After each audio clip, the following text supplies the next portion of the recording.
Assalamualaikum warahmatullahi wabarakatuh. Perkenalkan, nama saya Nur Syafina. Saya daripada Sekolah SMK Merotai Besar. Hari ini saya akan membincangkan mengenai pemeliharaan dan pemeliharaan spesies gajah di negeri Sabah dengan kerjasama Jabatan Hidupan Liar Sabah. Kita mulakan dengan pengenalan kepada spesies gajah di dunia. Terdapat dua jenis gajah yang ada di dunia, iaitu gajah Asia dan gajah Afrika.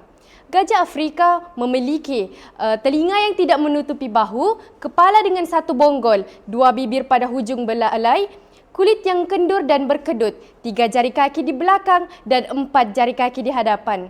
Manakala gajah Asia memiliki telinga yang tidak menutupi bahu, kepala dengan dua bonggol, bahagian badan yang paling tinggi, satu bibir pada hujung belalai, lima jari kaki di hadapan, empat jari kaki di belakang. Untuk mengupas mengenai gajah ini dengan lebih mendalam, saya tampilkan perbezaan antara gajah Asia dan gajah Afrika.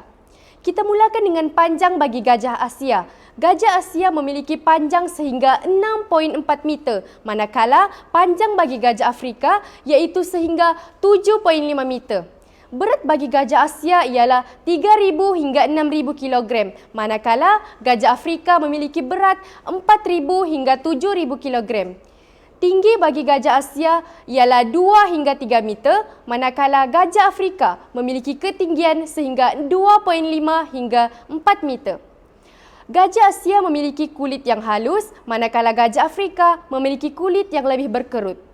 Telinga bagi gajah Asia kecil dan tidak mencapai leher, manakala telinga bagi gajah Afrika besar dan melewati leher. Habitat bagi gajah Asia ialah di hutan belukar, manakala gajah Afrika habitatnya ialah di hutan dan gurun. Jumlah gajah Asia ialah 32,000 hingga 51,000 ekor di Asia, manakala jumlah bagi gajah Afrika lebih 600,000 di Afrika. Di Sabah, kita memiliki satu gajah yang dikenali sebagai gajah pigmi Borneo. Populasi gajah ini dianggarkan kurang daripada 1,500 ekor yang kebanyakannya terdapat di Sabah. Status bagi gajah pigmi Borneo ini adalah terancam, manakala habitat gajah ini ialah di tanah rendah dan lembah. Ciri-ciri bagi gajah ini ialah boleh mencapai ketinggian sehingga 2.5 meter berbanding gajah Asia yang boleh membesar sehingga ketinggian 3 meter. Warna kulit bagi gajah pigmi Borneo ini ialah kelabu gelap ke coklat. Antara kes kematian gajah pigmi Borneo pada bulan April hingga Mei 2018, sebanyak 6 gajah pigmi dijumpai mati, manakala pada 29 Ogos 2018, bangkai seekor gajah pigmi betina ditemukan dengan kesan tembakan di bahagian kepala. Manakala pada 26 September 2019, bangkai seekor gajah pigmi ditemui mati dengan 70 peluru ditemui di dalam badannya. Antara punca yang berlakunya ancaman kepada gajah pigmi Borneo ini ialah kawasan hutan dijadikan ladang kelapa sawit, kedua, pembalakan dan yang ketiga, pemburuan. Berikut merupakan keratan akbar dan gambar yang menunjukkan kepupusan spesies gajah di negeri Sabah.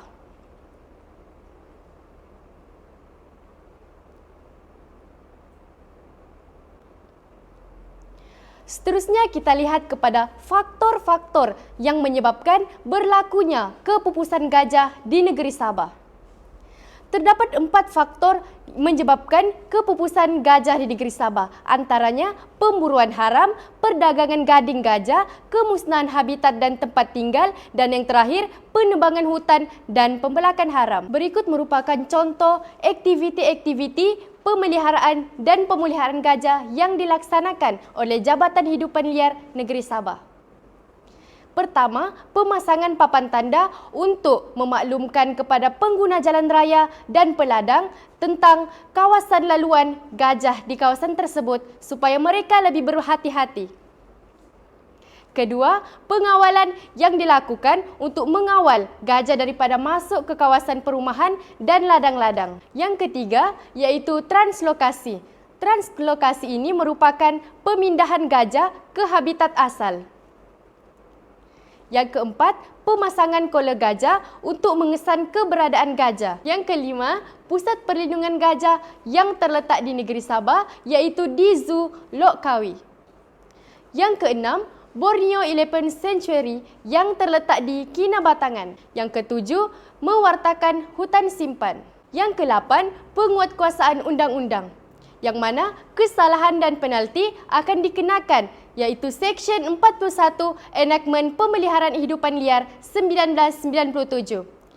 Tiada seseorang pun boleh memiliki mana-mana haiwan spesies yang disenaraikan dalam bahagian 1 Jadual 1. Yang kedua, sesiapa yang didapati memburu haiwan dilindungi sepenuhnya akan dikenakan denda tidak kurang daripada RM50,000 dan tidak melebihi RM250,000 dan hukuman penjara tidak kurang daripada 1 tahun dan tidak melebihi 5 tahun.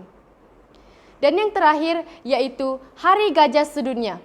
Hari Gajah Sedunia diraikan bagi meningkatkan kesedaran orang ramai mengenai konservasi gajah dan faedah pemeliharaan gajah kepada generasi yang akan datang. Tema Hari Gajah Sedunia 2023 iaitu Safeguarding Elephant Habitats for a Sustainable Tomorrow, menjaga habitat gajah supaya mendapat keseimbangan yang berkekalan.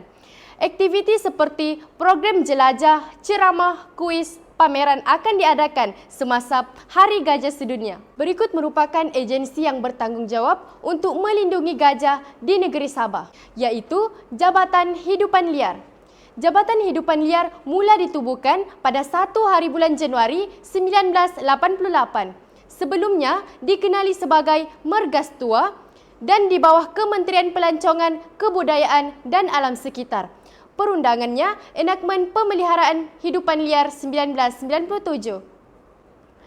Visi bagi Jabatan Hidupan Liar ialah hidupan liar negeri Sabah hidup harmoni dengan persekitaran dan habitat semula jadi mereka. Misinya pula, kami kaki tangan Jabatan Hidupan Liar Sabah adalah komited terhadap konservasi sumber alam yang utuh dan pelbagai dan memastikan sumber hidupan liar negeri ini digunakan secara lestari dan saksama. Objektif Jabatan Hidupan Liar ialah memelihara fauna negeri Sabah agar semua spesies berkekalan di habitat semula jadi dan memastikan penggunaannya adalah secara lestari. Teras fungsi Jabatan Hidupan Liar adalah meliputi penguatkuasaan Enakmen Pemeliharaan Hidupan Liar 1997 serta pemeliharaan dan pengurusan sumber hidupan liar. Kepentingan hidupan liar adalah termasuk sumber makanan, kawasan perlindungan, pendidikan atau penyelidikan, sumber ubat-ubatan dan pelancongan. Berikut merupakan pelbagai spesies haiwan dan tumbuhan hidupan liar yang terdapat di negeri Sabah. Seterusnya kita lihat kepada spesies hidupan liar dilindungi di bawah Enakmen Hidupan Liar EPHL 1997. Jadual 1 menunjukkan haiwan-haiwan yang dilindungi sepenuhnya, sebagai contoh orangutan dan lainnya. Jadual 2 pula menunjukkan spesies haiwan yang dilindungi di mana pemburuan dan penuaian terhad di bawah lesen. Contohnya ular sawah dan lainnya. Jadual 3 iaitu spesies haiwan dilindungi yang mana lesen pemburuan diperlukan. Contohnya kancil, landak dan sebagainya. Akhir sekali, peranan pelajar sekolah dalam usaha melindungi hidupan liar di negeri Sabah. Antara peranan pelajar sekolah ialah mengamalkan konsep 5R, iaitu reduce yang bermaksud kurangkan pengambilan hidupan liar, jadilah pengguna yang berilmu. Yang kedua, reject iaitu tolak daripada membeli hasil hidupan liar secara haram. Yang ketiga, rethink iaitu fikir semula sebelum membela sebarang spesies hidupan liar yang dilindungi. Yang keempat, report iaitu laporkan apabila terlihat aktiviti-aktiviti jenayah hidupan liar dengan kadar segera kepada Jabatan Hidupan Liar. Dan yang terakhir, remind iaitu ingat kita mampu melakukan perubahan dan sebarkan maklumat kepada orang ramai. Akhir kata, sayangi dan lindungilah hidupan liar. Sekian sahaja daripada saya. Wabillahi taufiq wal hidayah. Assalamualaikum warahmatullahi wabarakatuh.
help save Sabah natural heritage by saying no to illegal wildlife products.